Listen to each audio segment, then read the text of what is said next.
Hello, and welcome to another episode of Her Head in Films. I'm Caitlin, and I'm your host. On this podcast, I share my thoughts and feelings about the films I watch. They tend to be art house and world cinema. What makes this podcast unique is that I weave together my life experiences with an in-depth and personal discussion of films. I explore the impact that cinema has on me and why I connect so deeply to it. As I like to say, my head isn't in the clouds, my head is in films. In this episode, I talk about Michael Curtiz's 1945 film Mildred Pierce. Joan Crawford won an Oscar for her powerful performance as the title character, a mother who, in the wake of the end of her marriage, starts her own restaurant business and tries to give a better life to her two daughters, Veda and Kay. But her eldest daughter, Veda, has an insatiable and destructive desire for material possessions, and Mildred will stop at nothing to give Veda all that she wants. This is a magnificent film about motherhood and class mobility. I talk about Joan Crawford's life, why she fascinates me as an actress, and I even delve into Mommie Dearest a little bit. As always, there are spoilers in this episode. If you'd like to support the work I'm doing, please consider becoming a patron on Patreon. You can access extra episodes, vote in polls, and much more. Go to patreon.com/herheadinfilms for more information. That's patreon.com/herheadinfilms. You can also review the podcast on iTunes. Please give me 5 stars. Tell your friends and followers about Her Head in Films. And you could also follow me on social media and interact with me on there in a positive way. I'm on Facebook, Instagram, Tumblr, and Twitter. There are links to all my social media accounts in the show notes of each episode.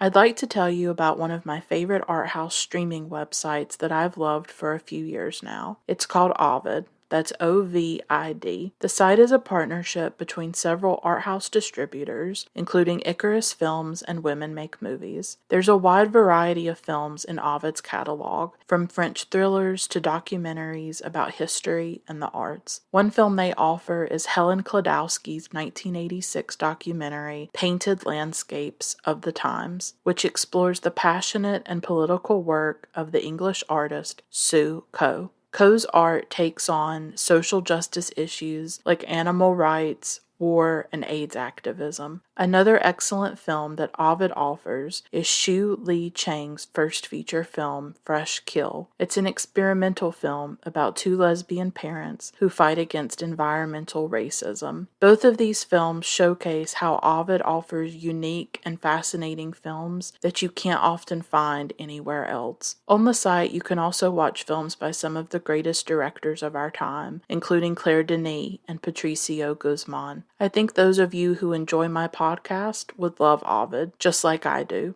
You can use the code CINEMA to get your first month for free. Go to ovid.tv, that's OVID.tv, to start watching. And in the show notes of this episode, there's a link to a curated selection of my favorite films on the site. I won't go on any longer. Here is my episode about Michael Curtiz's Mildred Pierce.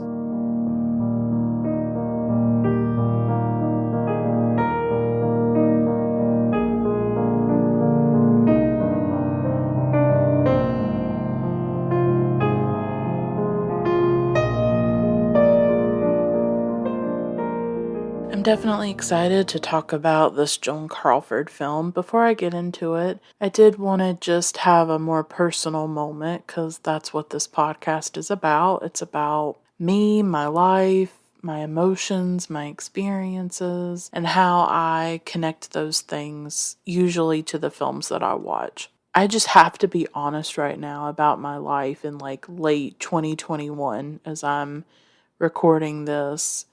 I feel so worn down. I think after almost 2 years of this pandemic, after watching my mom suffer a lot. I've been taking care of my mom since early 2020 because her health has declined and she's really been struggling with things. So I've taken that role on as a caregiver and trying to help her. I've been going through the pandemic. Plus, I deal with a lifetime of grief, trauma, and all kinds of things, depression, anxiety, all of these things combined have worn me down, truly. I'm not who I used to be before all of these things happened, because my mom's health issues really coincided with the beginning of the pandemic in 2020. And so those things together, and then just my ongoing struggles with depression, anxiety, losing my father when I was a teenager, struggling with loneliness and things like that, and my own disabilities and all that, I felt like life could not go to this level of emotional pain on a daily basis. I thought with my father's death when I was a teenager, I thought that was the worst I had been through, and it continues to be the worst thing that I've ever endured. And it's a big reason for a lot of my issues and the trauma of that, and just everything that happened as a result. It really did something to me. It broke me. But I think the last almost 2 years have broken me again.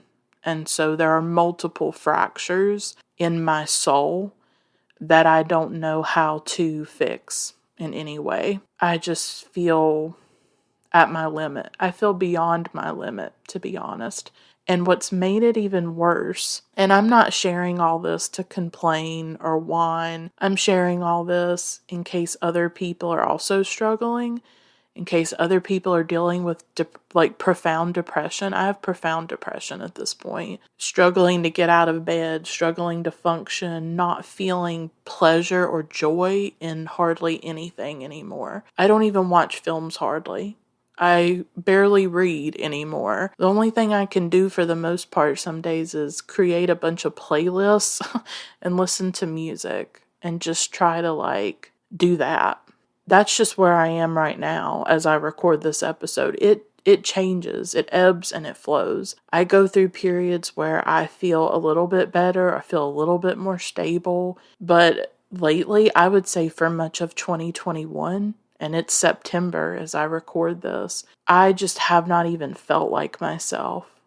I don't know if I will ever be who I was before all of this, before the pandemic, before my mom's health issues, and what's happened to my life as a result. I don't even recognize my life, and I don't know how to adjust to it. I don't know how to navigate it. And I think there's something happening in my brain where I can't bear my life, and I can't deal with it, and I can't cope with things. Something in me is shutting down emotionally. And I'm just sharing it in case other people are dealing with it. If you are, you're not alone with it. If you're not, be grateful that you're not, honestly. Because I do have friends and we talk about this. Other people are struggling with this. They're absolutely struggling to survive life right now. And they may struggle for a long time to come. A lot of people have hit their breaking points for different reasons.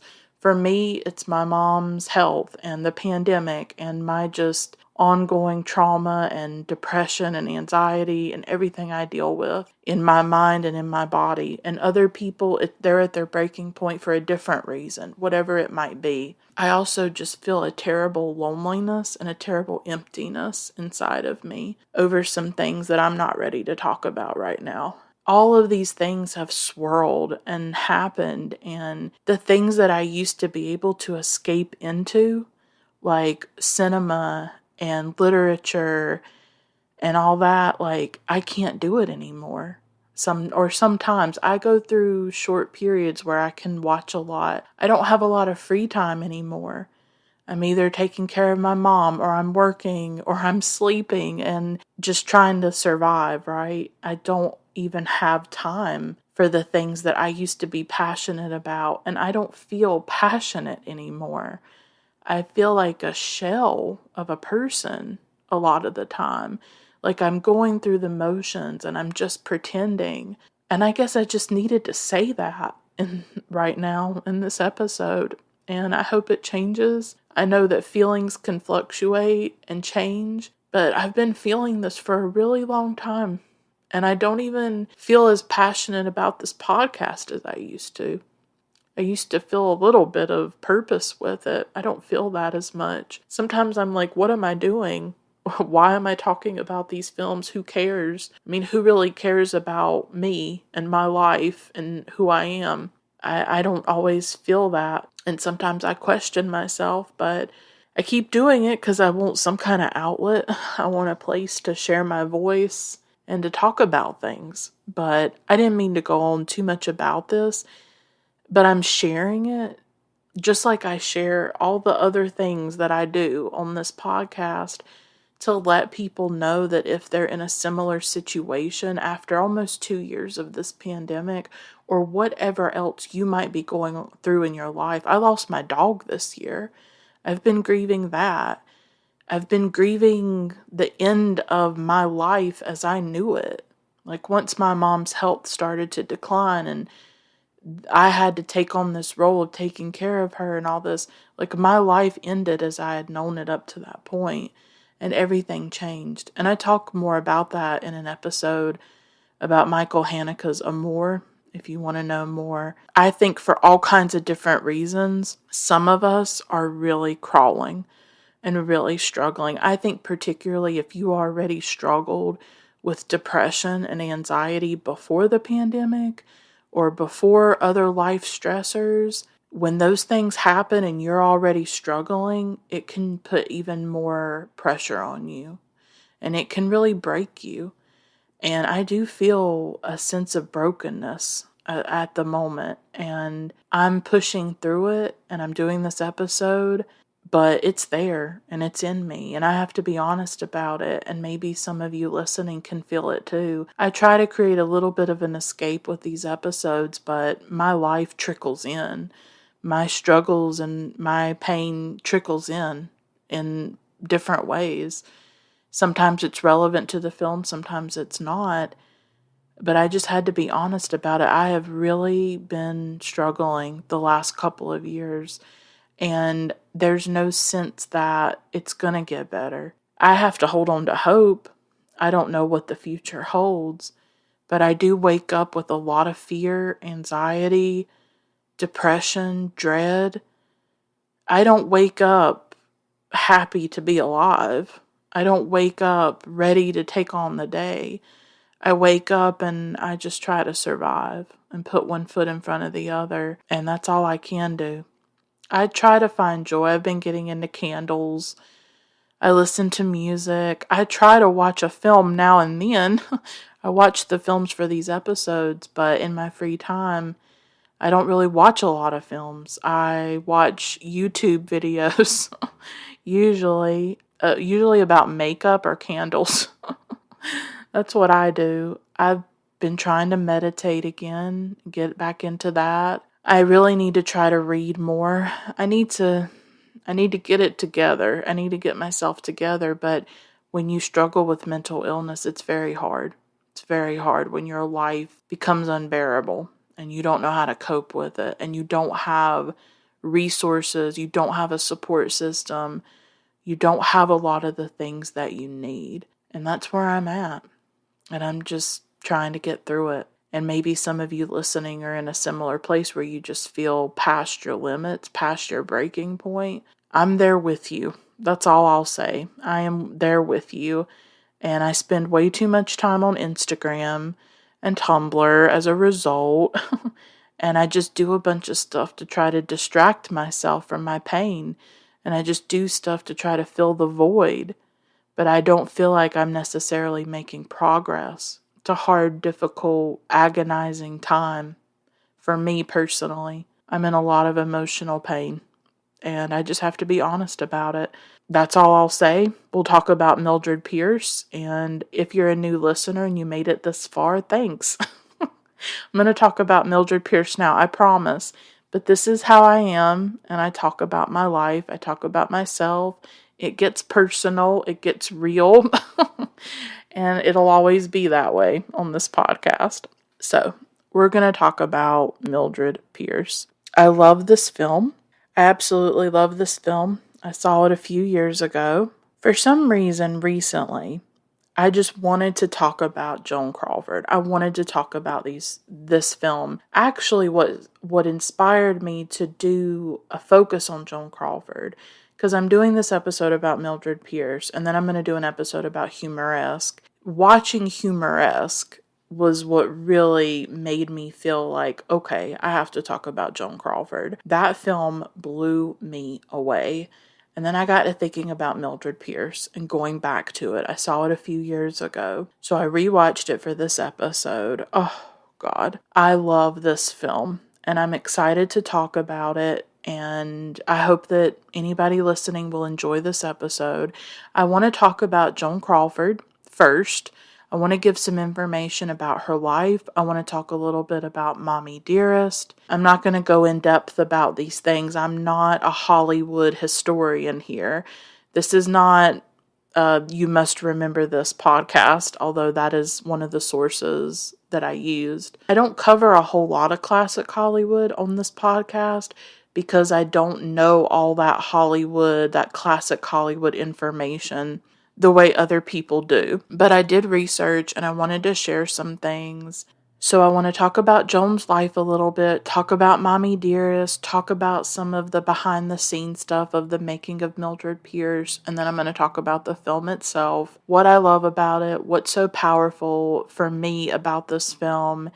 And yeah, that's what we're going to do. We're going to talk about Joan Crawford. I tell you, on some of my darkest days, watching a Joan Crawford film has helped me. I just love this woman, and I find her endlessly fascinating, and I'm going to go into all of that in this episode. Something about her draws me to her, and it's still very mysterious out of all the classic Hollywood actresses why I'm so drawn to her. My favorite classic Hollywood figure is Marilyn Monroe. I've been obsessed with Marilyn Monroe since I was very, very young, and I always used to collect stuff of hers. I definitely want to talk about Marilyn on this podcast one day, but that would take a lot of research and stuff like that, so I haven't done it yet. But yeah, I love classic Hollywood. I grew up watching Turner Classic Movies, so yeah, I love Ingrid Bergman and Barbara Stanwyck and Bette Davis and Jean Tierney and Elizabeth Taylor. And who else am I forgetting? I'm sure I'm Katharine Hepburn, Audrey Hepburn, all of it. I love Gene Kelly. So I'm a fan of classic Hollywood. I just don't know all the history. But Joan Crawford, out of all those actresses, I find her probably to be the most compelling to me. And so it was really fascinating to learn about her life. So she was born either in 1904 or 1908. It's not clear, or maybe somewhere in between there. For some reason, her year of birth is not totally clear. She died of liver cancer in 1977. Her original name was Lucille Lesor. As we know, a lot of the classic Hollywood actresses changed their names. Marilyn Monroe is a really great example, right? And I actually didn't know Joan Crawford's original name until I did this research. Lucille Lesor. So that was what she was called. The two main sources of my information for this podcast is Karina Longworth's 6-part series about Joan Crawford on her podcast called You Must Remember This. Karina Longworth has an encyclopedic knowledge of Hollywood history, and it's a really great series. I definitely recommend it. Gave me a lot of insight into Joan. And then I also used the Criterion Collection Blu-ray edition of Mildred Pierce, which I highly recommend if you love this film. The restoration is gorgeous, and the extra features are excellent. There is like a feature-length documentary about Joan Crawford on it. There's an interview with Molly Haskell. There's an interview with Anne Blythe. There's an interview with Joan Crawford. There are some really good extra features that absolutely helped me understand this film better. So, according to the documentary Joan Crawford, the Ultimate Movie Star, this was made in the early 2000s. I think it might have been made by Turner Classic Movies, but I don't know for sure. and it's part of the Criterion Collection Blu-ray. So, according to that documentary, she grew up poor. Her father left the family when she was very young. The poverty of her early years really affected her. At times, she even worked as a maid at the school she attended, and that was pretty humiliating for her, for the students to see her working as a maid. She started out as a dancer and a chorus girl in her career. She went to Hollywood. She changed her name from Lucille Lesor to Joan Crawford. She's a self-made woman in many ways, and I think that's always what fascinates me about a lot of the classic Hollywood actresses, is that many of them came from nothing. Marilyn Monroe is a great example. They had very humble beginnings. I forgot to mention Natalie Wood. I love Natalie Wood too. Natalie Wood, Ingrid Bergman, Elizabeth Taylor, Katharine Hepburn. I want to see more Olivia de Havilland. I haven't seen a lot of her. I loved her in The Heiress. So Olivia de Havilland is, Vivien Leigh.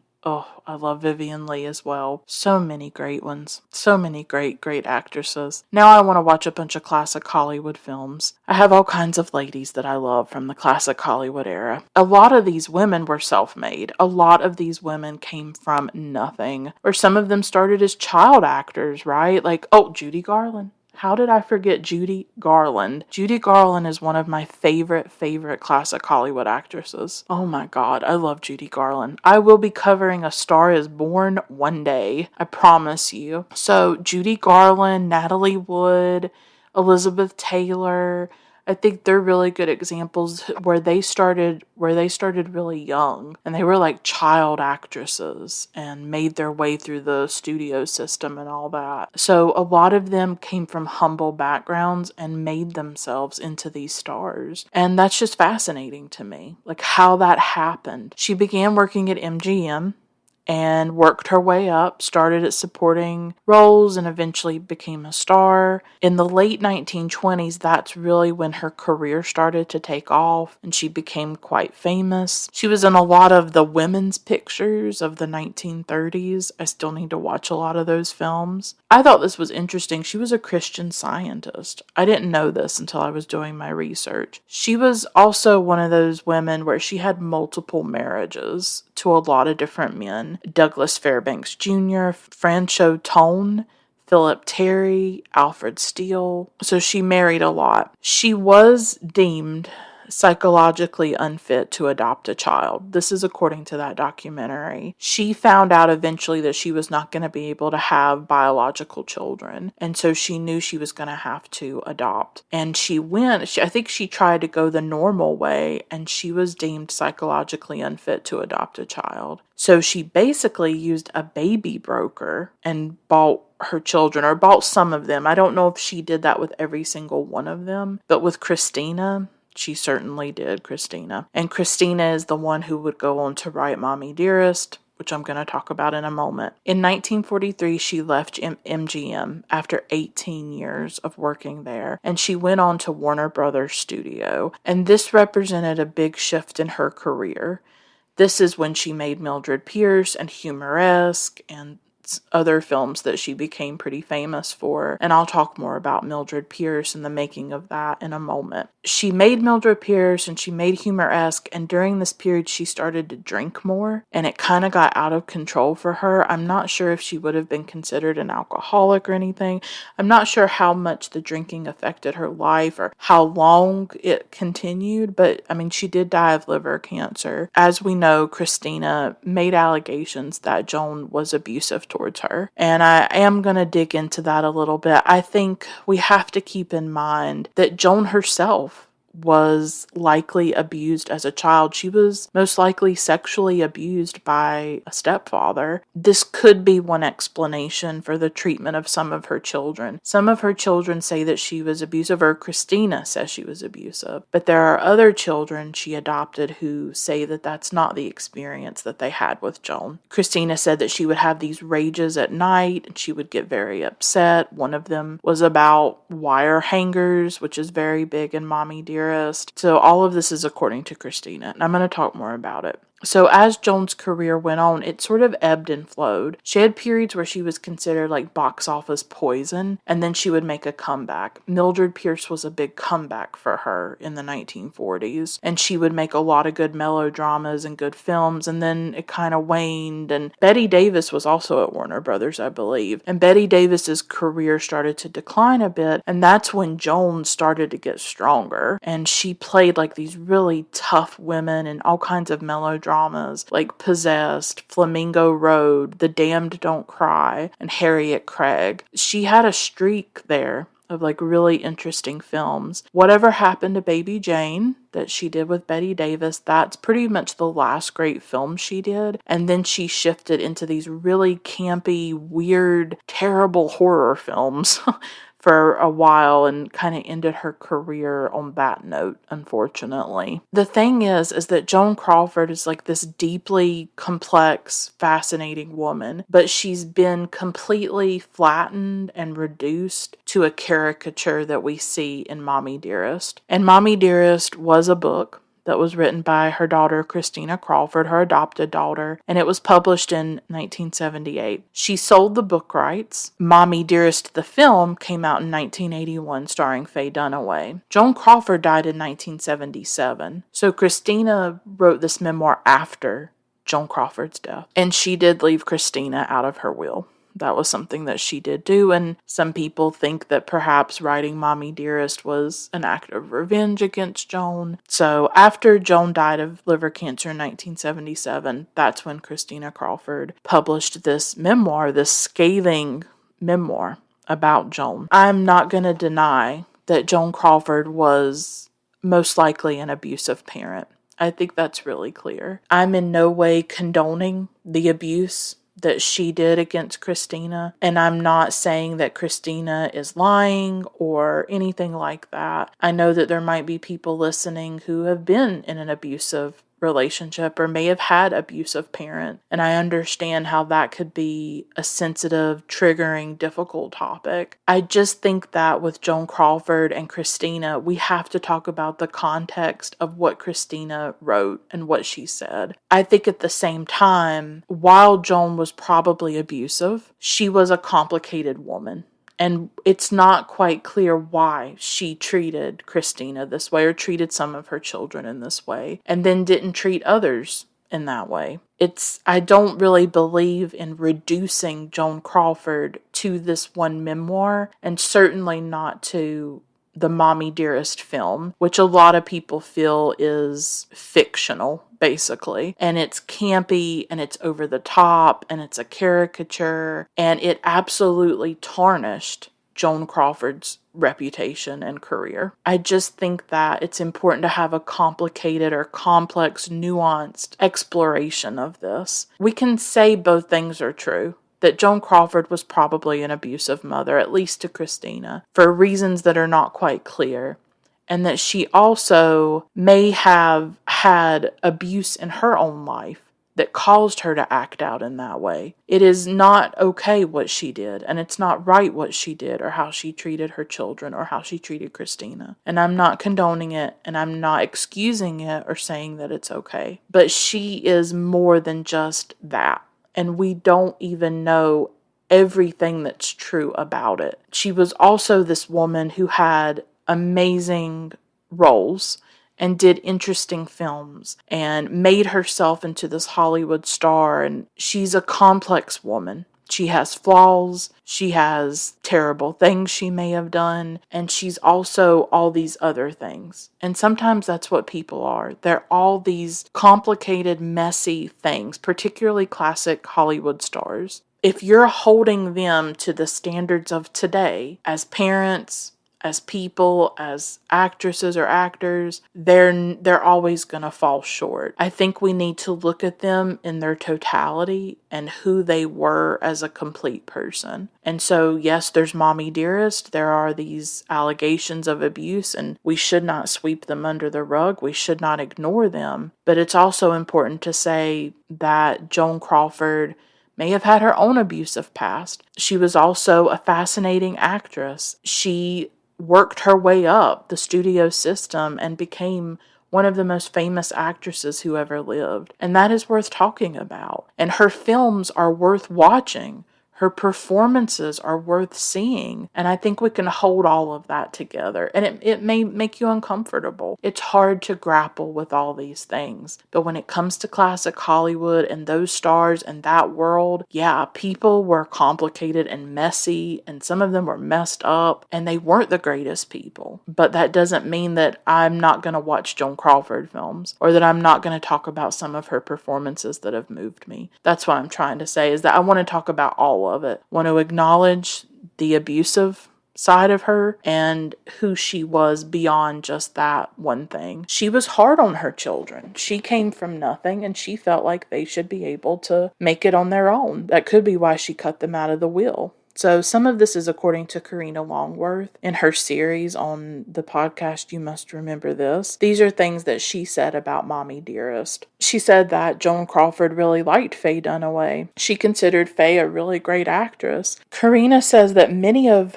Joan Crawford's biographers do think that Mommie Dearest is a work of fiction. Crawford's two youngest children, Cindy and Kathy, have said that Christina's account is not true. But Christina says of them that they may have gotten a different version of Joan Crawford. She was a bit older when she adopted them, and she may have treated them differently. And just because she treats some children one way, it doesn't mean that she couldn't have been abusive to another child. Other people who knew Joan Crawford also denied Christina's allegations. One even said that she wouldn't even have wire hangers in her closet at all because she didn't like them and she hated them, and they wouldn't have even been there to begin with. Even Betty Davis, who was a rival of Joan Crawford's, defended Joan after Christina's book came out. Now, did Betty Davis know everything about Joan Crawford? Not necessarily. And who a person is with you may not be who they are to somebody else.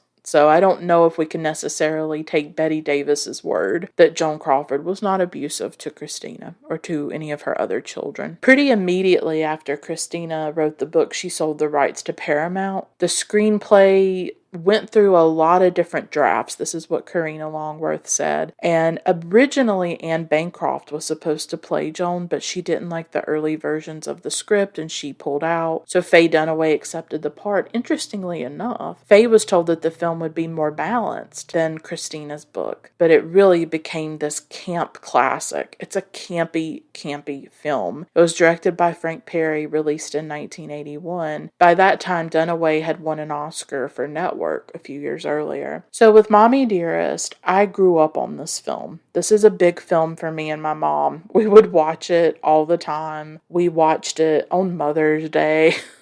I have so many memories of watching Mommie Dearest. It's just one of those films I always watch with my mom.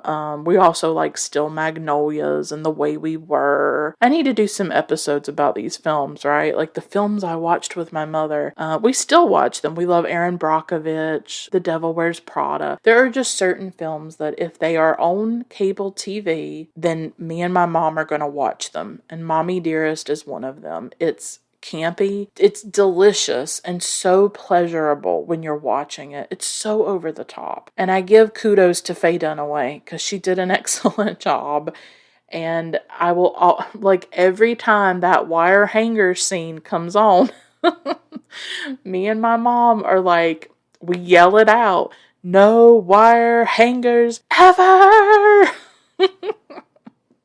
We have to do it. Like, you have to yell it at the same time that Faye Dunaway's yelling it. You have to. And, like, doesn't she have a mask on her face? Like, oh, God, it's crazy. She has, like, some kind of a thing on her face when she does it, too. It's so over the top. So over the top. But Mommie Dearest is a big reason why I stayed away from Joan Crawford for so long. I felt just turned off by this woman. Like, I was put off by her. She is so monstrous in that film. She is just like this one-dimensional, monstrous mother. That's what she is. Maybe the only other mother that comes close is the one in Ingmar Bergman's Autumn Sonata that Ingrid Bergman played. She comes off as a really horrible mother, right? I have an episode about Autumn Sonata. So she's just such a villain. She's so evil in that film. She's so over the top and like obsessed with herself and selfish and self-centered, and you're so turned off by it. Like, you're horrified by this woman. Now that I think about it, she's kind of like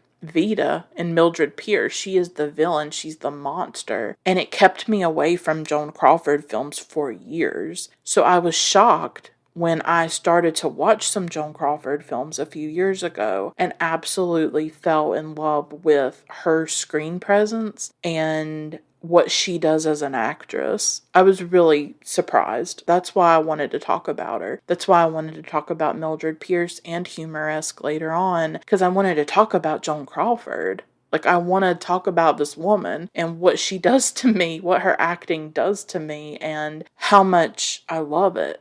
And how much I love the women that she plays in her films. And I'm talking more about in her middle age, the films she did, like Mildred Pierce and other stuff like that. I love her in the women. She's really great in that. So I've seen a few Joan Crawford films. I absolutely love Johnny Guitar. If you've not seen Johnny Guitar, it is insane.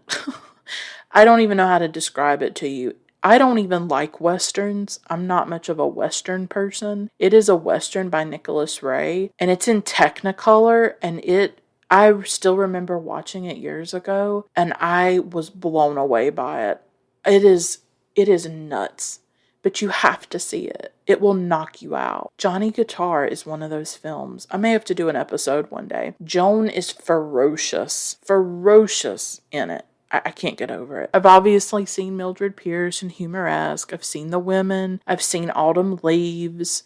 That's where she falls in love with a younger man. He's a veteran and he has PTSD. I've seen Whatever Happened to Baby Jane, and I've seen Possessed. So those are the Joan Crawford films I've seen. I really want to see Sudden Fear. Yeah, I still have quite a few Joan Crawford films I want to watch. And what pulls me to her is that she is a woman of intense, powerful, volcanic emotion. And I think that's what I love. I love the intensity of her roles and her acting, but she manages to mix this external toughness. Like, she comes off really strong, really tough at times. She mixes that with this internal, emotional vulnerability and fragility. When I'm watching a Joan Crawford film like Mildred Pierce or Humoresque, and maybe not so much with Johnny Guitar, but I think with some of her other stuff, the melodramas that she did, I have the sense that this woman could fall apart at any moment. Karina Longworth mentioned this in one of her episodes, is that once she got into her middle age, when she was doing these films like at Warner Brothers, a lot of the women she played were rejected by men. They were romantic. She was romantically and sexually rejected by them. And there's such a way that she conveys heartbreak that moves me. Maybe because I have been going through a lot of that lately, of just feeling heartbroken and stuff. I can relate to what she's communicating through her face and through her eyes. A woman who has been rejected, a woman who is unloved, a woman who feels broken inside. And that comes through for me with a Joan Crawford performance with some of these films. The sense that she could fall to pieces at any moment, but she's keeping it together on the outside. You know, she's staying strong on the outside and externally trying to convey strength or whatever. But you can see it in her eyes. You can see it in her face that she could fall apart at any moment. In that Criterion edition, there's an interview with Molly Haskell, the film critic. I like Molly Haskell. And she says about Joan that Joan is indomitable and fragile. And when Molly said that, I wanted to clap. Yes, she put it perfectly. That there's something indestructible about this woman, and yet profoundly fragile and vulnerable. And that just pulls me in. It absolutely pulls me in. I don't find it with other actresses. Bette Davis seemed really tough to me. Like Bette Davis has a power about her, but she has a vulnerability. I haven't seen enough Bette Davis personally. She certainly has an emotional thing as well, but there's a toughness about Bette Davis. There's a toughness about Barbara Stanwyck. Like think about Babyface or something. But she's really good in Sorry Wrong Number. I saw that recently and absolutely loved it. That's a great performance. Marilyn Monroe has the fragility. Marilyn Monroe doesn't have the toughness at all. That's probably why I love Marilyn. Like, she's exposed. She's almost like a wound in a way, particularly with the Misfits. So I see in different actresses these components separately. Like, oh yeah, they'll be tough, but maybe they don't have the same fragility. Or they'll have the fragility, but not the toughness. But with Joan, I see both mixed together and sort of fighting it out a little bit and clashing. There's like this toughness and then there's this fragility that's always warring. She has a rawness at times for me. I want to talk a little bit about the making of Mildred Pierce. So in 1943, Joan left MGM and she went to Warner Brothers. Karina Longworth talks about this point in Joan Crawford's career on You Must Remember This. This film is made when she's in her middle age. You know, she's in her 40s. Mildred Pierce is her big comeback film. She really remakes herself through this film, and Karina says that it's pivotal in her career. And I love something that Karina mentioned in her episode. She said that Joan, in these films, when she's in her middle age, she represents adult womanhood. These are films about grown women, like fully formed grown women who are complex and aching, I think. Karina also says that a lot of these films are about social issues of women who are aging. They're not so much about Joan being sexy, but about her inner life, her wounds, her struggles, her strengths, her weaknesses, all of that. There's a lot of romantic and sexual rejection as well in these films, and that's definitely relatable for me. It resonates. These are women, Karina says, who are self-sufficient. They don't need men for financial support necessarily, but they won't love, they won't romance, but they don't need a man for their financial support. And you see that in Mildred Pierce and Humoresque. And so this makes it harder for these women in these films to find love and to deal with romance. All this information comes from Karina. Mildred Pierce is based on the novel of the same name by James M. Cain. Double Indemnity was another novel by James M. Cain that got adapted into a film. Barbara Stanwyck was originally going to be offered the role of Mildred Pierce, and I could absolutely see Stanwyck in this role. I think she would have been good, but I think Joan works better. And but Michael Curtiz was so impressed with Joan Crawford's screen test that he wanted her to have the part. Curtiz was coming off of Casablanca. I have an episode about Casablanca. I love that film, very important to me. According to Karina, in the book version of Mildred Pierce, Veda does not shoot Monty. Instead, Mildred lets Veda have Monty. She's always giving everything to Veda, always protecting Veda. He doesn't get killed in the novel. I thought that was interesting. I've never read the book. For Mildred Pierce, Joan Crawford won an Oscar. She'd never even been nominated until that point. She did not attend the ceremony, and that was probably so she could get attention. Because I guess people would pay more attention if she weren't there. It could have been to get attention, or it might have been for her nerves. It's not totally clear, but yeah. So now let's talk about Mildred Pierce. Directed by Michael Curtiz, released in 1945. And our cast is Joan Crawford as Mildred Pierce, Anne Blythe as Veda Pierce, Zachary Scott as Monty Berrigan, Jack Carson as Wally Fay, Eve Arden as Ida. She has so many great one-liners. I love that scene where they're drinking and she's like, "To all the men we've loved, the stinkers." I love that. I love that. Bruce Bennett as Bert Pierce, who is her first husband.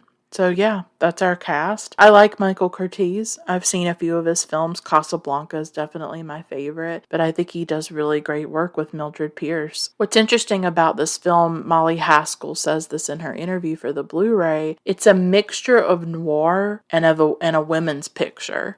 The film starts with the murder of Monty. So that's the noir. That's the mystery. That's what keeps you watching. Who killed him, right? Who killed this man? Who shot him? So that begins that part, that begins the film. That's the noir aspect, is that mystery, that crime. But then there's also this woman's picture built into it as well, and that comes more with the voiceover. It's like a film within a film. That's how Molly Haskell described it. We see we see Mildred's life. We see her sacrifice as a mother. We see her starting the business. None of that has anything to do with noir. That's about a woman's life. So that's the woman's picture. And then we also have this noir thing. And I think it's an interesting combination. I think it makes you can't really categorize the film completely. I think that central mystery at the beginning keeps you watching. And then also, Molly Haskell says that another mystery of the film, or the question of the film, is who is Mildred Pierce? And I think that's fascinating too. I think that's also why you're watching, you're watching because you're fascinated by this woman. This woman in the 1930s, it's set in the years after the Great Depression. This woman who's a mother and a wife at first, and then also becomes a businesswoman and a single mother. And she also has a sexual relationship with Monty before they're married, right? She's all kinds of things built into one, and she's not exactly what you expect or who you think she is. But she's the heart of the film. She's the core of the film. This woman. It reminds me of the Kate Bush song, This Woman's Work. That's what the film's kind of about a woman's work. The work that this woman does to take care of her daughters, both of them at first, and then Kay dies, and so it's only one. And to create this life, to survive, to make her dream come true of having this restaurant and being a businesswoman. Yeah, it's about a woman's work as a mother, and also as a worker, as a businesswoman, and just a person as well. Her own individual identity. Haskell also said that Veda is the femme fatale of the film. Like that's also how it connects to the noir, which is really interesting that the daughter, she's monstrous in a lot of ways. Although I'm going to talk about Veda maybe in a more complicated way. I absolutely see her as the villain and the femme fatale, but I also think there are some things about her. I don't know, I think it's complicated because it's like Veda doesn't exist in a vacuum. That's what I'll say. She doesn't exist in a vacuum. And when a young woman or something is obsessed with material possessions and all of this, where does she get that from? Like, does she get that from her parents? Does she get that from her culture and the society she's living in? A society that values possessions, that even turns her into a possession? I don't know. We live in a very materialistic and greedy society, a very consumerist society. But then when people want things or they like possessions, we judge them. Well, it's kind of like the context and the environment where they're being raised, the society where they exist. We're obsessed with buying things. That's what capitalism is about. There are goods and we buy them and we consume and consume and consume. We're always empty. We always need more, more, more. I think Veda, for me, maybe that's what she represents or something. For me, I almost felt like she represented something about American society or something, like the need for more, the greed. Nothing is ever enough. No matter how many clothes you have, no matter how nice of a house you have, no matter what you have, it will never be enough because society and our culture tells you need more and more and more. You need status. And I just think Veda, in a lot of ways, is a product of that. She's born out of it and created from it. But she's the femme fatale. I'm not denying that she's pretty terrible. She's spoiled. I think the opening scene is really interesting. I don't want to linger on it too long, but the film begins with this shocking moment of violence, right? The murder of Monty. And he actually says the name Mildred as he's falling to the ground. And so the whole film, when you watch it the first time, you think that Mildred probably shot him. It's not until the end that you find out it was Veda. I loved that beach house too. I love the beach house in this film. I really do. But I think it's interesting, after Mildred leaves the house, we see her leaving the house, and she's on that boardwalk. I think there's something about that scene where she's in her fur coat and her fur hat, and she's just standing by the railing on this boardwalk, and she's crying. The opening is so interesting because it begins with tears and bullets, and that's all you need for me to watch. Have me some tears and bullets, and I'm there. It's a noir, it's a melodrama, it's a woman's picture, and I was hooked immediately when I watched it. I love all of that together. But she's standing at the railing, looking at the water, and you get the sense she might jump until this police officer comes along, kind of bothers her, and she's like, leave me alone. I loved that. I loved how blunt she was. That's also the thing about Mildred in this film. She has a fragility, I think. I think her softness and her vulnerability comes out with Veda. She can't even be rational about Veda. She is completely emotional about her daughters, and particularly Veda. And then there's this like really tough part of Mildred where she's running her business. She's on her feet all day. She's baking cakes. She's making things happen. She's active and smart and witty, and she has some great one-liners when she's talking to Wally or Monty. So she has that interesting mixture, as I said, about Joan Crawford. The toughness and then the fragility. And I think that's what fascinates me the most. So she's telling this police officer, leave me alone. Leave me alone. Let me cry on the boardwalk. So then she meets Wally, and then they go back to the beach house. Like, we've just seen her leave it, and then we see her go back to it, right? And then she like leaves it again. It's kind of an interesting opening, right? Where you're not quite sure what's going on. And then she ends up at the police station. They've told her that Monty's been murdered and all of that. And that's when at the police station she starts to talk about her life up to that point. So I don't know, it's interesting the way the film's structured. I'm just realizing it as I'm talking about it. We see Monty get murdered. We see her run away from the house, go to the boardwalk, right? And then she meets Wally, and then they go back to the house. She runs away from it again, and then she's at the police station. And then we're going back and we're learning about her life and everything that transpired that led up to this moment of violence. What caused it and what happened and all of that stuff.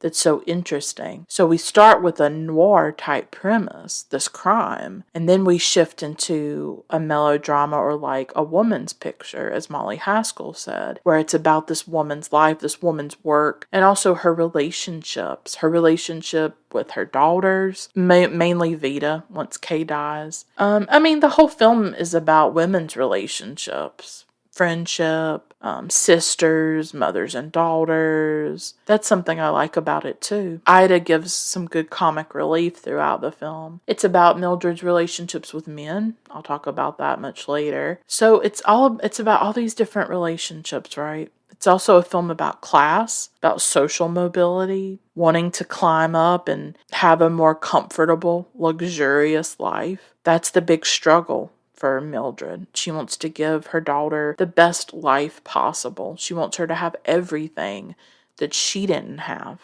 when she was Veda's age or whatever. We don't know a ton about Mildred's upbringing, but we know that it was working class, and we know that it was probably poor and probably difficult, just like it was for the real Joan Crawford. And coming from that, she didn't want her own daughters to struggle. And that's very clear in the film. So the central thing for me of this film is the relationship between Mildred and Veda, and what that relationship says about motherhood, about what it's like to be a mother, the self-sacrifice, the thanklessness of it, and the work that goes into it. If you think about it, she's a worker in different ways. Like, she's a worker at the restaurant, but being a mother is work. So much is expected of Mildred. And so I love that she's telling her own story about her life. She's at the police station and she takes the detectives back to her life and how everything started.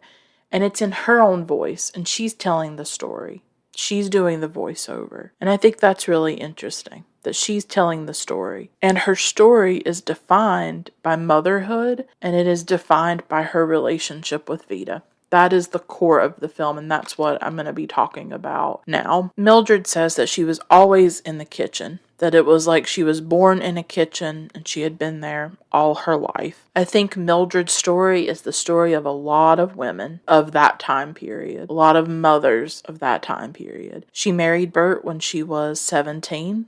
And they had 2 children, Veda and Kay. Her whole life has been serving others. being a wife, being a mother, taking care of the house. Even when she goes into the restaurant business, that's a service job. And through this film, I think we get a glimpse of the labor and the difficulty of motherhood and the expectations that are put on women, even today, to do so much for others and to essentially neglect themselves. It's something that a lot of women still struggle with, that they are expected to do so much. And I think Mildred, it's probably one of the most powerful films about motherhood. I think Mommie Dearest is such a caricature of motherhood. I don't think Mommie Dearest in any way is a relatable portrait of a mother-daughter relationship. Mildred Pierce is more complex, while Veda is definitely the villain and she's monstrous and spoiled. I do think a lot of people could maybe relate to that relationship a little bit.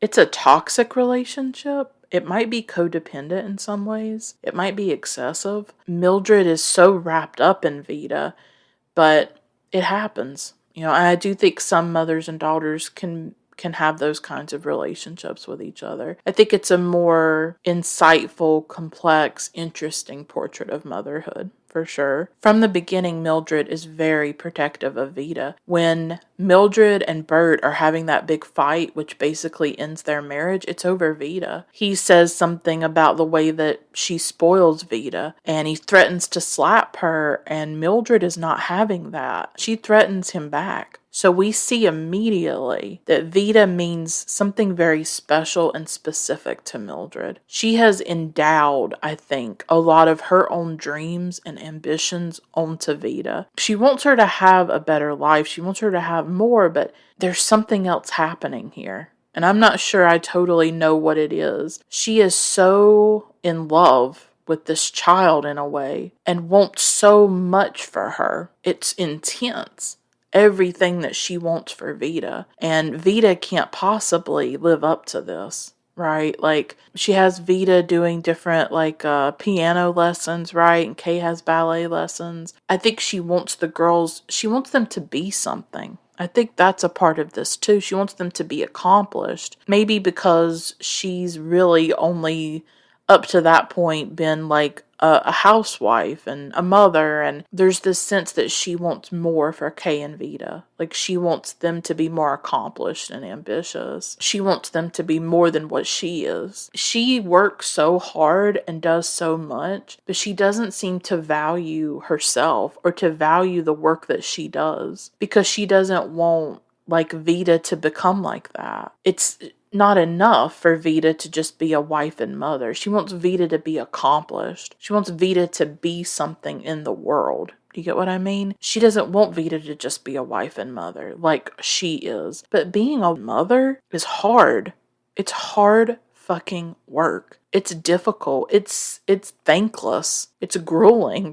It's exhausting. Being a mother is serious work. Serious labor. Stressful. It's not easy at all. And we don't value it at all, it feels like. We denigrate it. That's what's weird to me, is we denigrate women who are mothers, who are just mothers, right? We place this value on women that's very strange to me, where it's you are completely defined by your work. By your work outside of the home, your work in society or capitalism. That's what I'm saying. So does she have more value once she starts a restaurant than the value that she had raising her children? That's a 24/7 job, raising a kid. I can't do it. I'm 32 years old. I will never have a child. I don't even know if I physically can, to be honest with you. I will never have a child, ever. Because I'm not mature enough. I'm not even physically able to do it.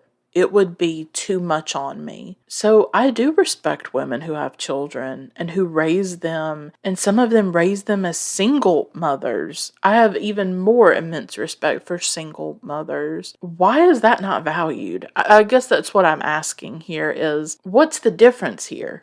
Right? Whether she starts a restaurant or she's a mother to her children, she still has value as a woman and as a person, no matter what her job is or anything like that. Whether she works outside the house or she doesn't, being a mother is not easy, and we don't value it the way that I think we should. And even when it comes to feminism, we don't talk enough about making sure that mothers are valued and have more resources and could maybe even be paid for that kind of work that they're doing, or should have resources that they need as mothers, or particularly single mothers, making sure that there's resources for those women and all of that. We put all of a woman's value, or even people's value, on their jobs.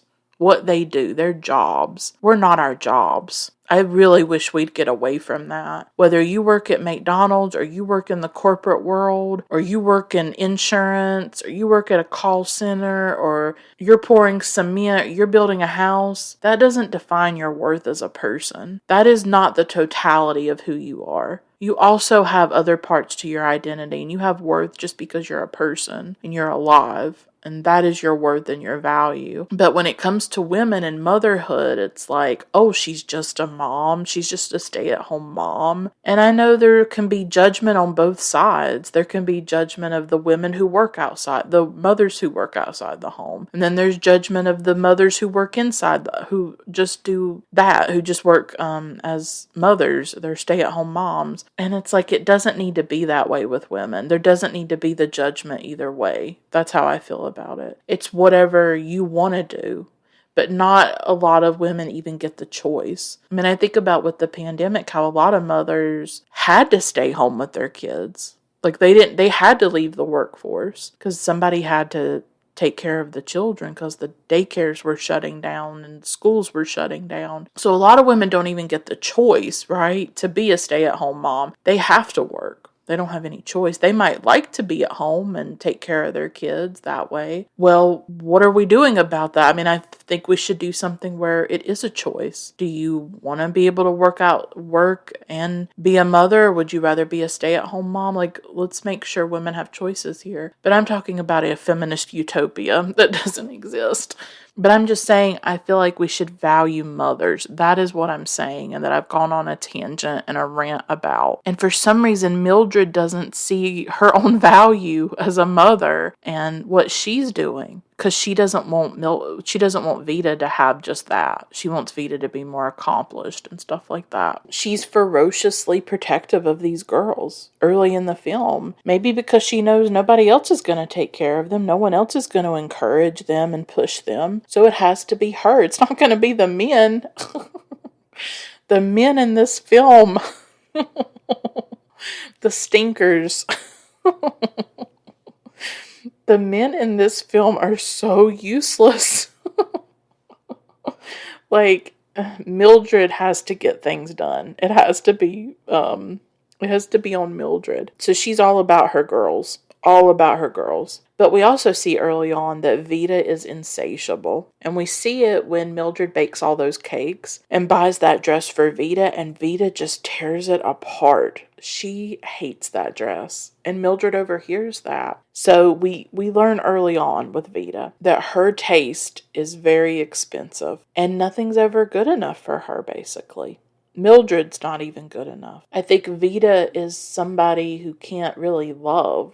That's also the sad thing about Veda, is that she's so materialistic and so obsessed with possessions that she's not capable of love. And I do think the film, in a way, I'm not saying this is purposeful, but I think it's a warning about a consumerist society and about a materialistic society that's focused not on relationships and love and connection, but about possessions. I think with Veda, there must be a hole in her. I think there's a void somewhere in her that she is trying to fill with all these fancy dresses and the car and the fancy house and money and more and more and more. Something created this void. And I don't know if it's like the culture she's living in, the materialism. I think it's a warning about a society that becomes so incredibly materialistic and greedy that you become like this, you just have this black hole inside of you that swallows all these things, and it's never enough. Because Mildred can give her things, but Mildred also tries to give her love. Veda doesn't want the love, she wants the things. She wants the possessions, and that's where Mildred goes wrong, though, is that she thinks that giving Veda things is the same as loving her. I don't think Veda knows how to love, and she doesn't know how to give love. She barely touches Mildred. She'll barely hug her at all. A good example is the scene where Mildred goes to talk to her before bed, and at the end of it, Veda doesn't want to be touched. She's like, oh no, we don't do that, or so I don't even know if I'm saying the scene right. But Mildred goes to hug her, and Veda doesn't like that. She doesn't even know how to deal with physical affection. She is so alienated from people. She's so disconnected. She's so incapable of love or tenderness. She is just a black hole of insatiable hunger for status, for money, for possessions. And look what that does to her. Look at Monty, who comes from money, and he's very amoral. He's very empty. There's an emptiness about the characters who are obsessed with wealth and status and money. I think that's interesting. And I think there's something in the film about that. I think there's a commentary going on, or maybe I'm picking up on it, but I guess I see Veda as a warning or as a representation of what happens when you raise somebody and you only give them things and possessions, or they're living in a society where possessions are more important than relationships. Things are more important than people. And that is the world we're living in today. We're living in a very avaricious, greedy, materialistic, consumerist, capitalist society now. And it's all about buying things and selling things and things. But it doesn't make anybody happy. Nobody's really happy with all those things. Veda has everything. Veda has a nice house, pretty clothes. She's beautiful, right? She's physically beautiful. Anne Blythe is stupendous in this role. So rotten and so spoiled, but so beautiful. She gives a great performance. She has everything a girl could want.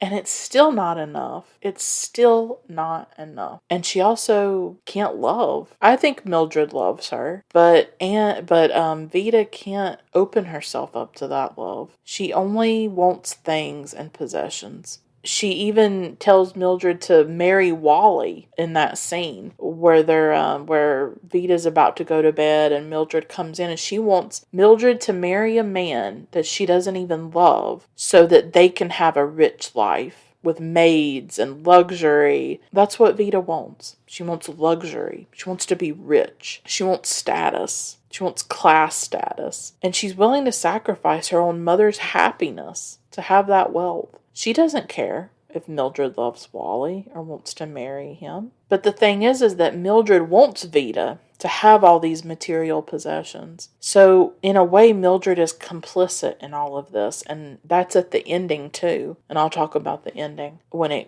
I get to it. But Mildred enables this behavior in a way. I'm not saying 100%, but she contributes to it, she enables it, she fuels it by giving all those possessions to Veda, by seeing those possessions as the ultimate measure of her success as a mother. That it's not about, oh, is Veda kind? Is Veda good? Is Veda capable of love? That's not how she's measuring Veda's happiness or her own, what she's giving Veda. She's measuring herself by her own ability to give possessions to Veda. Can I give Veda a car? Can I give Veda the clothes that she wants? So her own worth as a mother and a provider is based on the material possessions that she can give to her daughter. She's so blinded by her love for Veda that she wants her to have everything. And she's not really horrified by Veda's materialism until the point comes. I'll talk about that. She encourages it because she thinks that to have a good life means having things. And that's a very American value, I think. When we talk about the American dream, we don't talk about, being kind, being good, being loving, finding peace and healing, having a good community, being there for others. No, when we talk about the American dream, we think of things. Like, oh, you have a good house, you have a car, you have that, right? You have material comfort. So it's very American, these values. That's what I see. And of course, Mildred measures things by possessions, and so does Veda. That's all that matters. It's sad in that way. The only way that Mildred can have Veda's love is to buy her things, is to make her happy through fulfilling all of her wants. I think she wants Veda's love more than anything. I think that's what Mildred wants. Veda wants things, and Mildred wants love. So when she buys Veda cheap things, Veda doesn't love her. Veda must only have the best. And so giving Veda these higher end items and luxurious stuff, that's how Mildred gets her love or receives her love, if it's love at all. I think it's interesting how the film is it's about being a single mother. Bert isn't there very long. They have that fight. She finds out Bert's been cheating. Plus Bert threatens to slap Veda, and she's like, you need to go. I'm not going to take this anymore. So we see the struggle of a single mother. I think that makes the film really important in that way. How she is determined to give a good life to her girls once Bert is gone. It's about this woman's life crumbling. It's about a broken family. What was sad to me about the film was, like, at the beginning of the film, once the murder has been revealed, but when she's talking about her life, they begin as a family, as one unit, and then things start to gradually fall apart. The divorce, Kay's death, all of that, and life just starts to crumble. And by the end of the film, if you think about it, Mildred has lost both of her daughters, and it's just her and Bert left by themselves. So they had started out as this family at the beginning, and then by the end, they're destroyed in a lot of ways. So Mildred's life starts to fall apart. She has no help. She's doing everything on her own. She's really figuring it out as she goes along. She's tough, but she's also soft. She can work these hard, long hours, but then she can't say no to Veda. I think that's an interesting contradiction as well. I think Mildred is a woman trying to take control of her life and her destiny. I think that's a really compelling part of this film.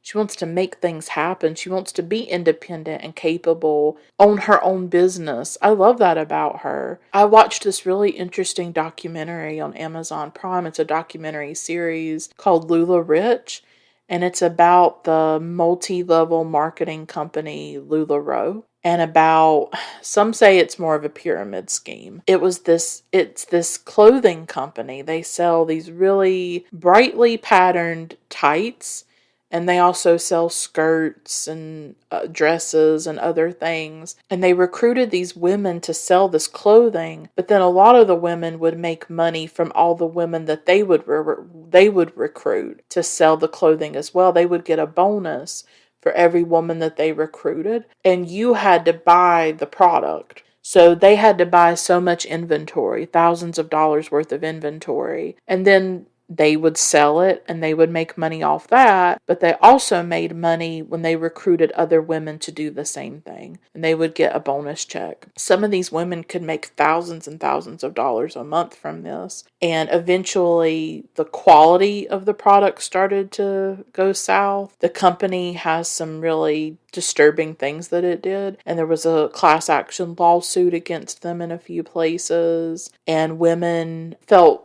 like they were preyed on, right? And they were exploited, and that this was more of a pyramid scheme. Although you could also argue that multi-level marketing is a scam. It's legal multi-level marketing, but it's also predatory in a way. But what was fascinating about this documentary series, well, I think it's really good. I think it's really well done. It's 4 episodes. A lot of the women who got into LuLaRoe as sellers of this clothing, and most women did not make their money back. You had to start with $5,000 and you had to buy the product and then sell it. A lot of women were selling breast milk to come up with that $5,000. They would use credit cards, all kinds of stuff. But a lot of the women who got sucked into LuLaRoe, and it still exists, There's still women selling this stuff, and the company does exist, but it's gotten a lot of bad press, and the people who own it are a piece of work, that's for sure. The women who were sucked into it were a lot of stay-at-home moms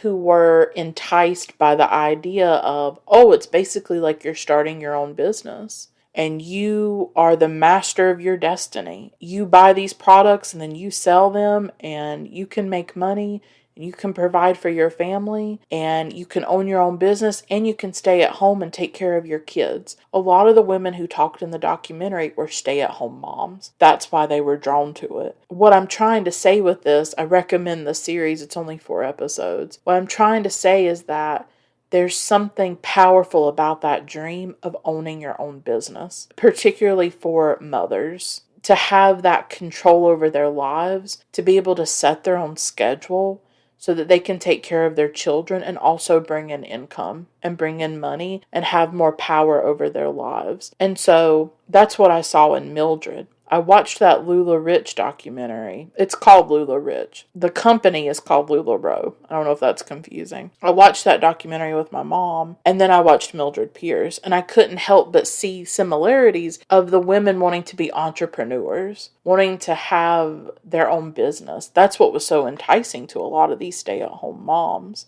And so that's, I think, what's interesting about Mildred, is that she wants to own her own business, and nothing stops her.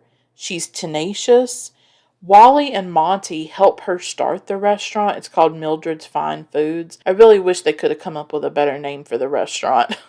Mildred's Fine Foods. I was like, that's not the best name for a restaurant. But apparently the chicken is really good and the food is really good. So Monty and Wally help her, right? She gets Monty's property. Wally gives her advice and stuff and all that. But she's the one who puts in the blood, sweat, tears, and long hours to make it a success. She does all of that. And once Kay dies in the film, that really intensifies things. Molly Haskell said something really interesting that I didn't think about the first time I saw the film, but the death of Kay comes after Mildred has her sexual thing with Monty. When they go to his beach house and he sort of rips her robe off. She's wearing her bathing suit. She's sexually liberated with him. She's being with him before they're married. And right after that, Kay dies. And she's like punished. It's like she's punished for that. And that's kind of how they use Kay's death a little bit. That she's punished for her sexual liberation. And this intensifies her relationship with Veda. Nothing's enough for Veda. And it ramps up, I think, Veda's materialism. Like maybe the death of Kay, like the void, the black hole in her gets bigger and deeper and darker. And she fills it and fills it and fills it, and it's never enough. It is never enough. Mildred gives her this nice car, all kinds of things. She's still borrowing money from waitresses, remember? And she looks down on Mildred for working for a living. Monty looks down on her too. Even though she benefits from everything that Mildred does, Mildred's success, she still judges her mother very harshly. But part of me can't really blame Veda for wanting the good life and the finer things. Again, she doesn't exist in a vacuum, and I think she's a product of her time and her place and her country, her society. And to be honest, I want things too. It's not easy being working class. Like, it's not fun being poor. I have been poor. I have had times in my life where I was on food stamps. I had to go to food banks. So, yeah, my dad was on disability before he passed away. I talk about that more in my episode about Daniel Blake, I believe. I have been poor, and working class for much of my life. It is painful, and it's hard. It damages you. It damages your self-esteem. You don't have access to health care. Like, I don't have access to dental care. And I have issues with my teeth because of it. I don't have regular access to health care because I don't have health insurance. There is material pain that comes with being working poor or poor working class, however you want to define it. Not financially stable or comfortable. Let's be honest here. Life is easier when you're rich. It's more fun. I didn't grow up going on vacations. My grandparents happened to have a house, like a lake house. I mean, it wasn't fancy or anything, and we'd maybe go once a year when I was growing up, but I never traveled. I never went places. We didn't have money for that. So I'm just saying, when you have money and you're wealthy or you're comfortable, yeah, life's better. I'm not saying money buys happiness, but money allows you to have health care. Money allows you to have a nice house with air conditioning and heating if you need it. Things that you like. You can have clothes, you can have dental care, you can have nice food, like you can have you're not eating ramen or something like that. Money does give you a nice, better life. You can wear good clothes and have nice things. You don't have to go without. Does Veda take it too far? Yeah, but I don't know if I can blame her for wanting to be rich. I mean, I know that sounds terrible, but it's like, yeah, if somebody came along and wanted to give me thousands and thousands of dollars so that I could buy all the candles I want and the books I want and travel the world and have nice clothes and all the things that I want, would I turn them down? No, I wouldn't, If I got with somebody who was like wealthy or something like that, I wouldn't complain about it.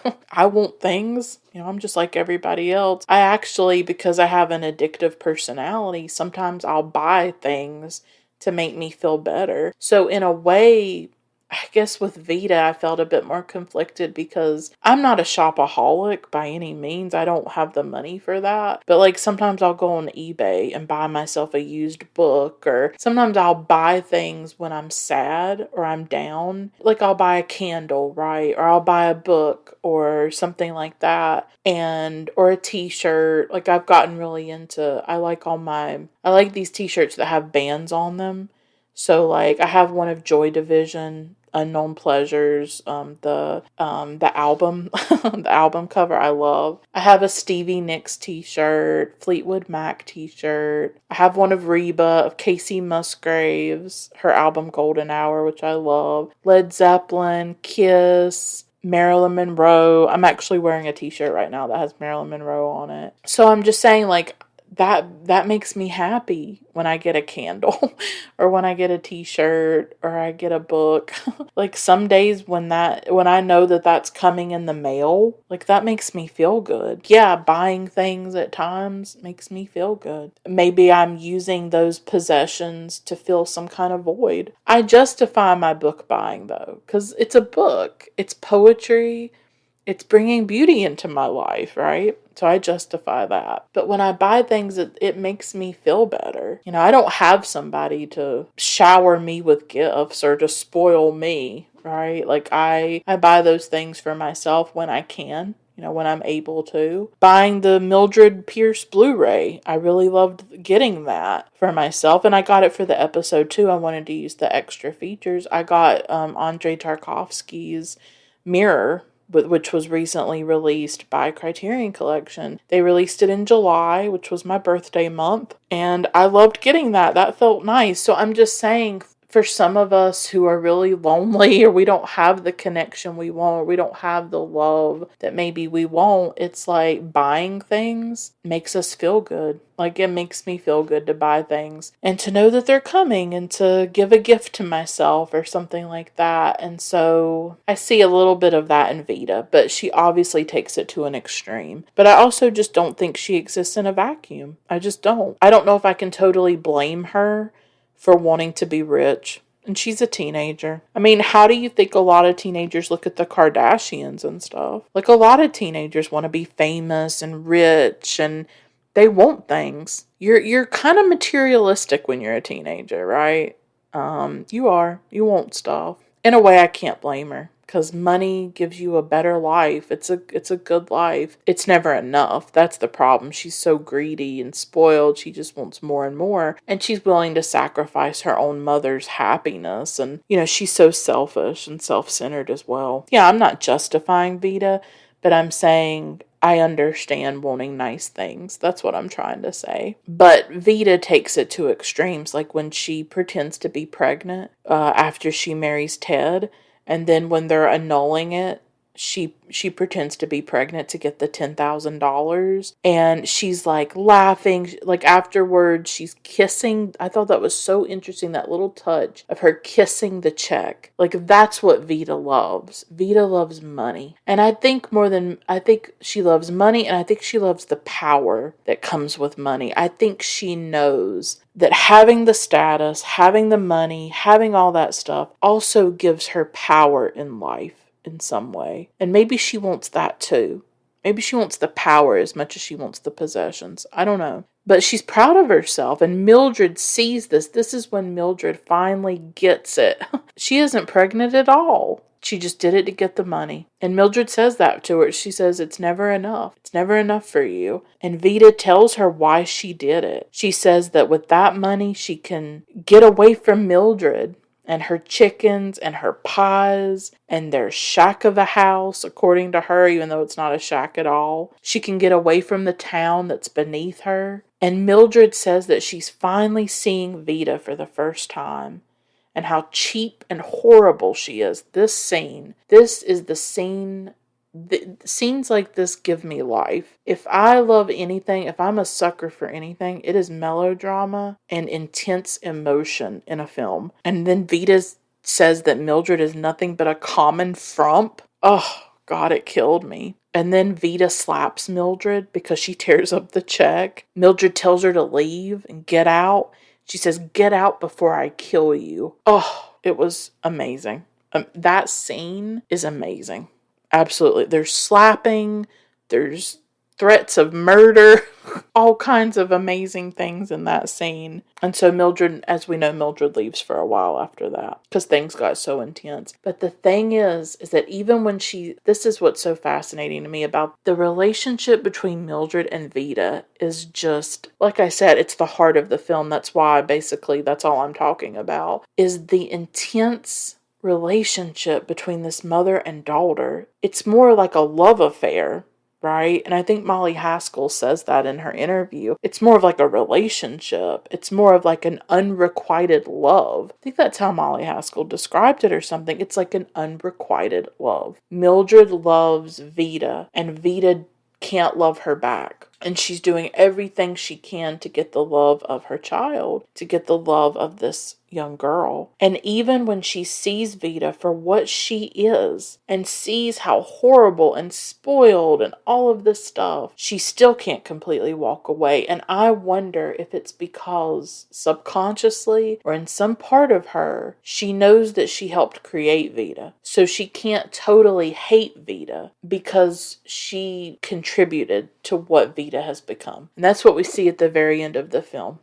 And I'll talk about that. But I think with Mildred, it's like, maybe she feels responsible. Maybe she feels like, I contributed to this. I can't walk away from her because I'm the reason she's like this. Like, I don't think Mildred is blameless.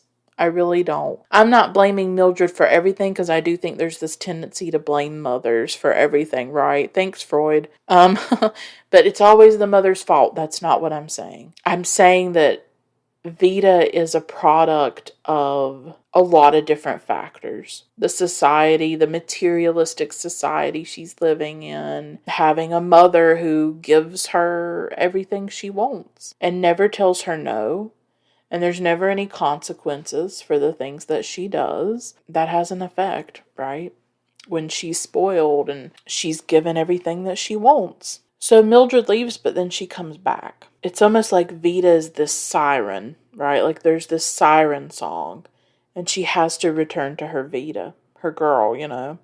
She sees Veda singing at that club, and I thought that scene was so interesting because there is so much pain and compassion in Mildred's eyes. And her eyes are glistening with tears while she watches Veda dance and perform at Wally's club. She's fallen in a way. Like I think it's supposed to be a degrading thing for Veda to be performing like that. That it's degrading. It's beneath her in a way. Although she does get attention which she probably likes. But even after everything Veda has done, Mildred still has the compassion and she still wants to protect Veda. And her love for Veda is just completely unconditional. But that's what can make it toxic and suffocating, is that she will never turn away from Veda. And in some ways, you're in awe of that, I think. That she does love this girl so much, to her own detriment almost. But then you also see how it turns toxic, because she ends up marrying Monty just to please Veda, because Veda wants the luxury and the big house, and that's how she gets Veda to come back home. And when Veda does come back home and Mildred is standing at the window looking at Veda, she hasn't seen her probably in months, it's like a lover has come back. Right? I mean, in that scene, like, it's like seeing a lover. Like, she's looking at a lover who she hasn't seen in ages. It's stunning, that scene. Like, she's so happy that Veda has come back. Overall, when I think about this relationship between Veda and Mildred, I think it says something about a mother's love. And I think that a mother's love, it might be the most intense love there is. And in many ways, it's always unrequited. It's always unreturned. Because can we ever love our mothers as much as they love us? They helped create us. We exist because of them, not the other way around. We didn't help create our mothers physically. Half of us is their DNA. Half our mothers, half our fathers. That's just the truth, right? So they created us. We come from them. We come from their bodies. They are our original home. Like, I can't even imagine the depth of love that they must have for us, our mothers, right? And I think it is this love that fuels Mildred. And Veda is like her purpose, her meaning, the center of her life. And I'm not saying that's right. I'm not saying that's healthy, to make your child the center of your life or to make them your purpose. I do think that parents can get wrapped up in that, and they can forget, yes, you created this child, and this child is of you and from you, but they're still a separate person from you. That's why I say Veda is a product of Mildred, and Veda is also a product of her society and the world she's living in. Mildred is not 100% responsible for everything that Veda does and that Veda has become, because our parents are only one part of the story of us. They're not the only relationship or attachment that we have in our lives. A lot of other things form us. So you can never go back and say, oh yeah, it was just this or it was just one thing. I guess if you've had like a really abusive thing, right? And clearly, Joan Crawford, in her own life, with her relationship with Christina, that for some reason became abusive. We don't know why Joan did that. If it was from her own abusive household, I don't know. Doesn't justify it or excuse it. But children are separate from their parents. They are individuals. So yeah, Veda becomes Mildred's world, her universe. There's like nothing else. Everything she does is for Veda. And no man can ever compete with that. Like, this is the love story of Mildred's life. Like, this is the love of her life, her daughter, Veda. There is no man, no romantic relationship that could compete with the relationship that she has with Veda. But Veda feels, I think, suffocated by it. Veda wants to escape it. She doesn't want to be the meaning of this woman's life.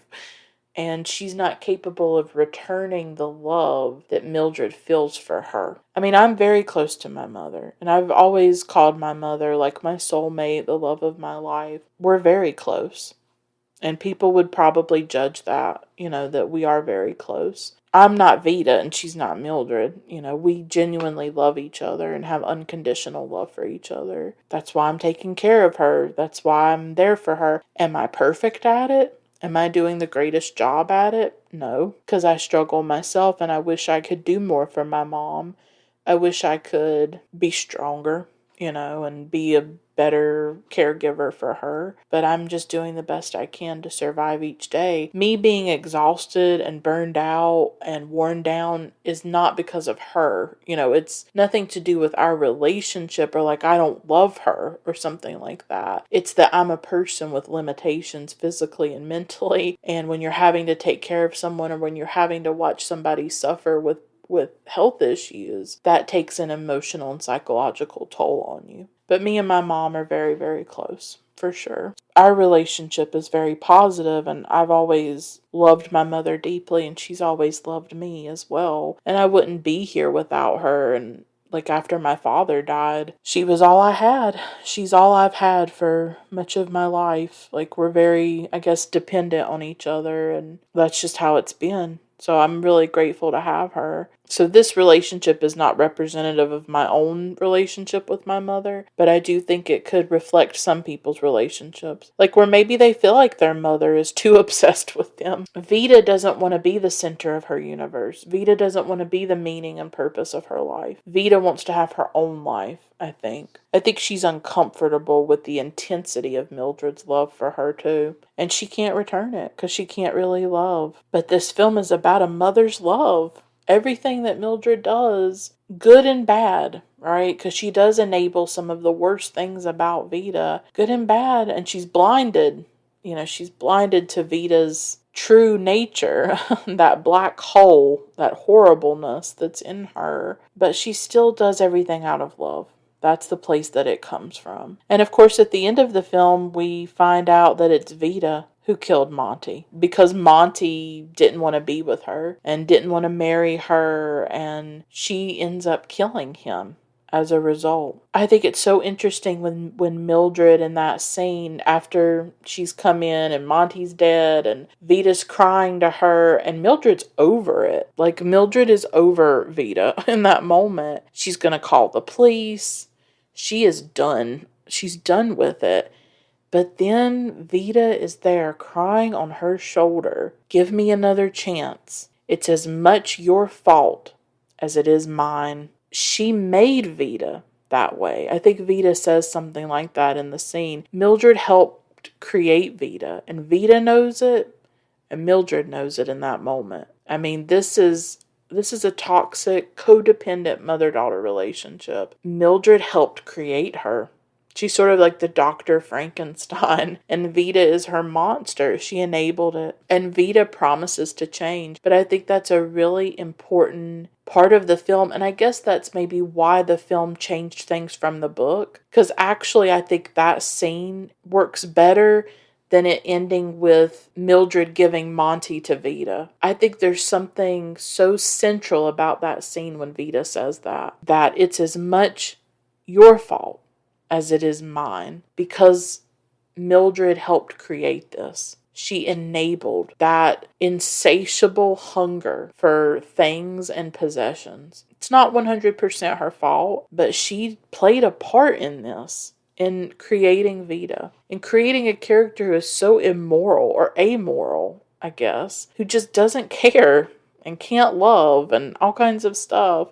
She's so spoiled, and Mildred loved her and Mildred protected her, but by protecting her and keeping her from ever having to be accountable or to take responsibility for her actions or to suffer the consequences of her actions, she fed it and fueled it and helped create what Veda has become. So that scene is almost like a summation of the entire film. It's as much your fault as it is mine because Mildred helped to create Veda. But now that the police know that Veda did kill Monty, Mildred can't protect her anymore. Mildred can't swoop in and save her. And now for the first time in her life, Veda has to be accountable. She does finally have to suffer the consequences of her actions. Instead of being protected, she's no longer protected. Oh, and I love when they're taking Veda away and Mildred says, I did the best I could. That's like, that should be the motto of any mother. I did the best I could. She did. She did the best that she knew how to do. And yet in the process, she didn't help Veda. She thought she was loving her and protecting her and giving her all these great things. But by doing all of that, she she made it so that Veda was almost like stunted as a person, where she never had to take responsibility. She never had to go without. She always expected everything and wanted more and more, right? And Mildred did do the best she could. And I think every parent, every mother, every father does the best they can. And as you get older, I think at times, depending on the kind of parent you had, you can have more compassion for them. That they did the best they could with what they had. Even with Joan Crawford, we don't know why she did what she did. Was she replicating things that she had known in her childhood when she was abused? I don't know. It's possible. It's absolutely possible. But then Veda says, don't worry about me. I'll get by. But I love that. I did the best I could. And you believe it. Mildred did do the best that she could. It's such a film about women. I really think that the central thing is Mildred and Veda, of course, but also Mildred and Ida, right? But it's a film about women. Really, all of the men fail Mildred in some way. Like, none of the men can really love her or help her or be there for her. They all fail her. Monty eventually wants to sell his share. Wally is what he is. Bert has all the creditors on his back and he cheats on her. And really, like, some of these men double cross her. Like I said, like Monty selling his share. When Wally hires Veda at his club. Like, all these men in some way betray her. Bert cheats on her. None of these men truly love or care about her, honestly. So she's failed by the men in this film. None of them are portrayed in good or positive ways. And what that does, all these men failing her, it could also explain her obsession with Veda a bit, that without any other love in her life, this is the only love she has. Like, men can't love her. She wants the love of Veda, and she puts all of her love, instead of into a romantic relationship with a man, she puts her love into this relationship with her daughter. It's almost like Veda becomes maybe a substitute or something, or she becomes a place where Mildred can direct her love. Because we all have that. We have love, and we want to give it, and sometimes, how do we find the people who want the love that we have to give? I have love to give, and I want to give it to someone, and Mildred's the same way. She has love, and so she gives it to Veda, because the men in her life are not worthy of it or deserving of it, and they can't give any love back to her either. But neither can Veda. So in a way, Mildred is like this woman who gives and gives and gives, and Veda takes and takes and takes, and the men take and take and take. But when does Mildred ever receive? I mean, that's what a lot of women and a lot of mothers and wives go through too. And as a woman, like, just thinking about the role of being a woman in society today. We give and we give and we give, and we are expected to give. We are, especially like from men, we're expected to be caring and all this stuff. Who gives to us? Like, who loves us? Who gives love to us? So often women give, and they give so much of themselves and so much of their love, and it's not returned. It is not returned. And that's what happens with Mildred. She's sort of this unloved woman. This woman who never gets the love that she needs. She doesn't get it from her daughter. She doesn't get it from the men. She doesn't get it from anybody, really. And these men fail her, and she has to find an inner strength and the will to overcome what they've done to her. What these men end up doing to her. And with her daughters, in a way, she becomes a mother and father in one. She provides both emotional and financial support to her girls. And even in her interactions with Veda, she's like financially providing for Veda.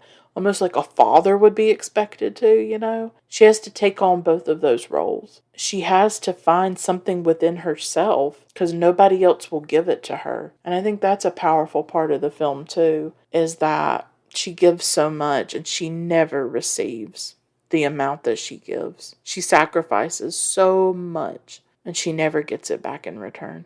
And I think that's a big part of being a woman these days, is you give and you so rarely receive. You so rarely get that in return, particularly from men. I mean, you might get it from your friends, your girlfriends or something, or your friendships possibly, but I think it's often hard to get it from men. But in all areas of your life, you can feel that lack and that absence of love and of receiving what you give to other people. It's a powerful film about mothers and daughters, and I loved talking about it. Loved talking about Joan Crawford, and I hope you liked my episode about it. Thanks so much for listening.